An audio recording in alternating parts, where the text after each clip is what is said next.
Now that our AI can wander randomly, it is time to add sensing and chasing to continue our AI. By the time you are done, you will have a full chasing system for your AI using behavior trees.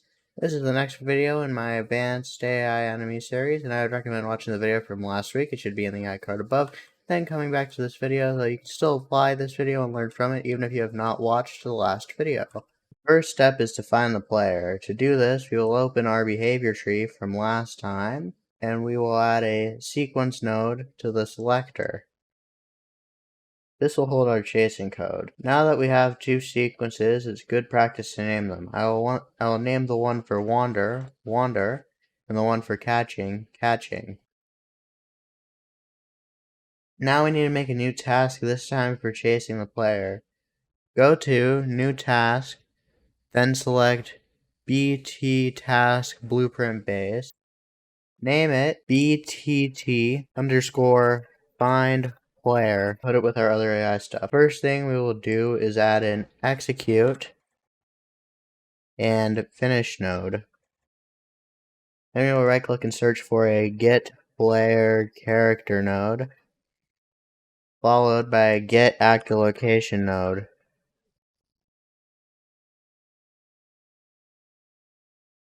Next, we will add a new variable called vector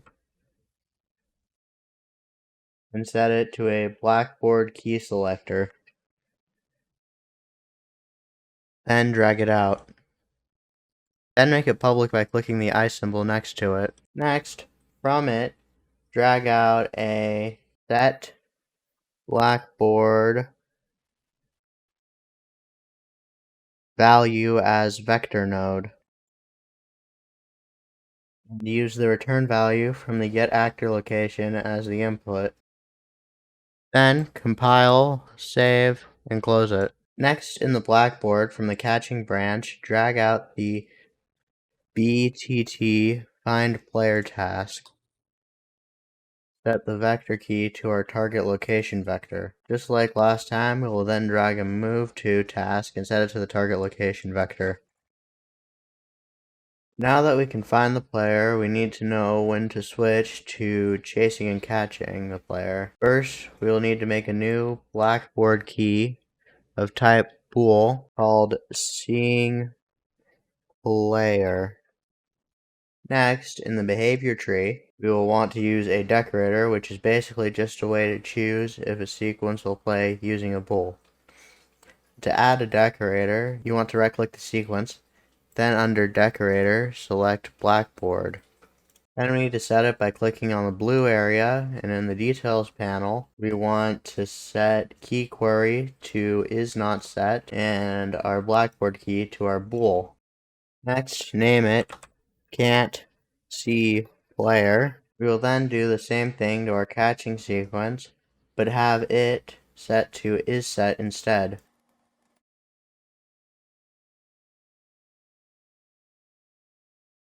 Now our AI will only wander if that bool is false and will only chase us if it is true.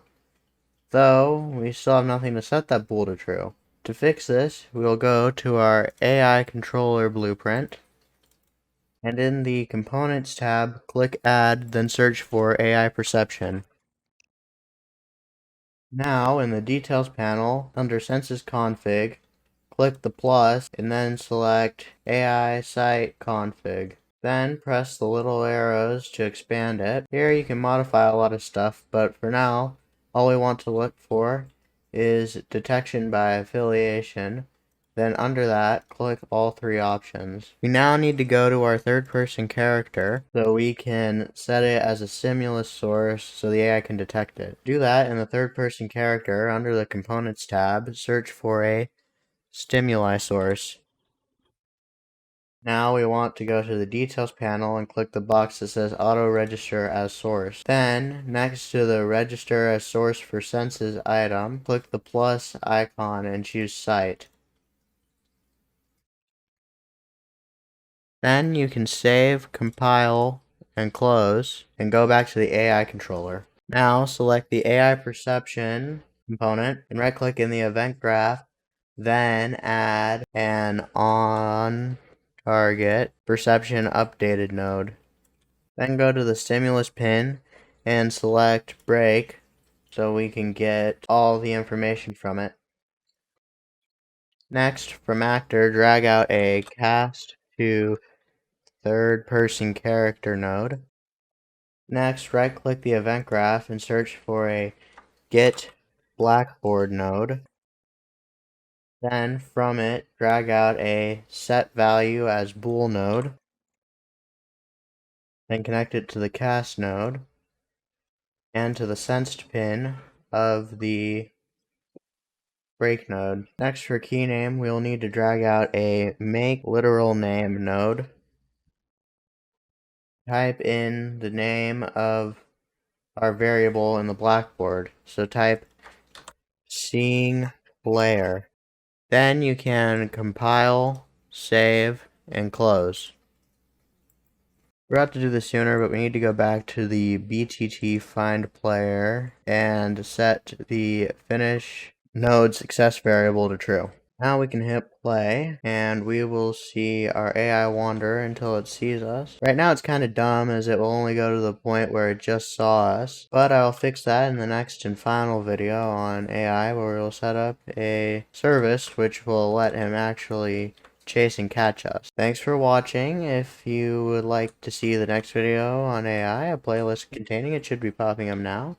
If you like the video and want to see more like it, consider subscribing and hitting the bell for more weekly high-quality content. If you want to financially support me, please consider buying me a coffee on Patreon to get ad-free videos and other perks. Thanks for watching, have a good day, and bye for now.